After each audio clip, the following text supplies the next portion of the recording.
বন্ধুরা, এটা আমার নিচের বাগান।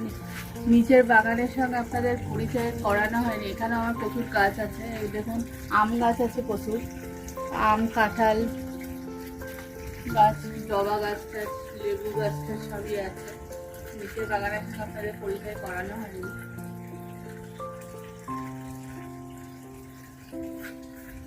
এই দেখুন, এই আম গাছ থেকে মুকুলও এসছে।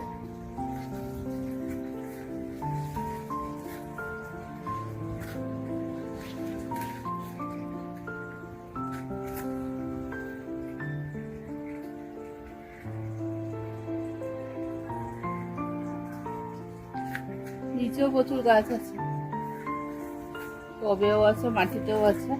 যাই হোক, যেটার জন্য আজকে ভিডিওটা করবো,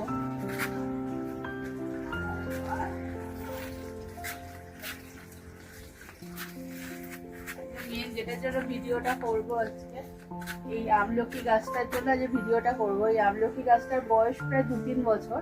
তো প্রথমে যখন আমি গাছটা মানে নার্সারি থেকে নিয়ে এসে রিপোর্টিং করেছিলাম, তারপরে গাছটাতে ফুল এসছিল। ফুল আসার পরে এটা ঝরে গেছিল, ফলে পরিণত হয়নি। তো সামনের বছরে এটাতে ফুল আসেইনি।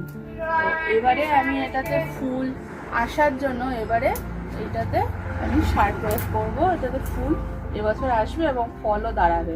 দেখুন আমি কি সার প্রয়োগ করি, ফুল আসবে এবং ফলও দাঁড়াবে নিশ্চিত, মানে একদম শিওর। দেখুন আমি কি সার প্রয়োগ করি। দেখুন, এটা একটা কম্পোস্ট নিয়েছি, এটা গোবর সার নিয়েছি, এটা নিয়েছি আপনার বোরন, এটা নিয়েছি জিঙ্ক, এটা নিয়েছি সিঙ্গেল সুপার ফসফেট, এটা নিয়েছি লাল পটাশ, এটা নিয়েছি ডিএপি। এগুলোকে মিশিয়ে নিয়ে এগুলোকে আবার দিচ্ছি। গোবর সারটা একটু বেশি পরিমাণে নিয়েছি, আর ওইগুলো বাকিগুলো সব সম পরিমাণে নিয়েছি। এটা দিলে পরে এটা 15 দিন অন্তর অন্তর দেবো। দিলে এটাতে আমার আপনার আমলকি গাছে জুন জুলাই মাসে আপনার ফুল আসে। তো আমার 15 দিন অন্তর অন্তর এটা দিতে হবে। আমার ফুল আসবে এবং ফুল টিকবে।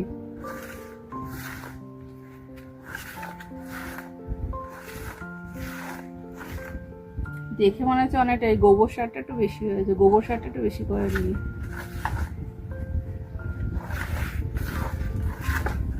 দিয়ে বেশি করে জল দিয়ে দেবো। এই গাছটা আবার উপরে ছাদে ছিল, এবার এটা ফল হয় না, টেকে না বলে রাগ করে এটাকে নিচে নামিয়ে দিয়েছি। দেখি এটা লাস্ট চেষ্টা করে কি হয়, নাহলে গাছটাকে কেটে দেবো। জ্যান্ত গাছটা কাটতে মায়া লাগছে বলে দেখি চেষ্টা করে কি হয়।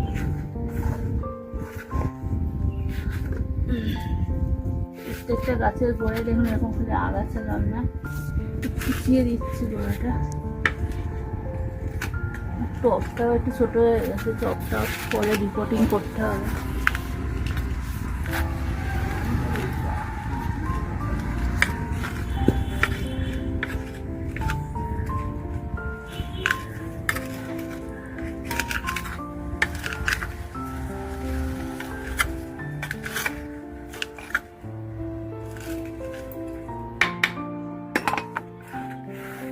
দিয়ে দিচ্ছি দেখুন,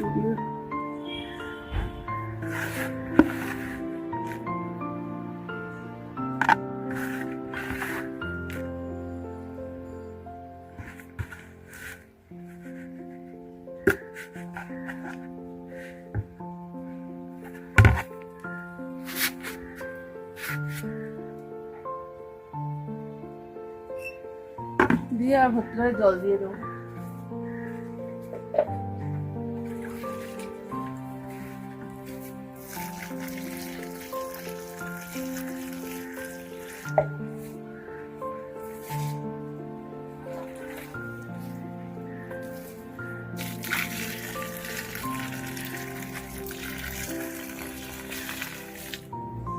কি রেজাল্ট আসে দেখি বন্ধুরা, তারপর আপনাদের দেখাবো গাছটা।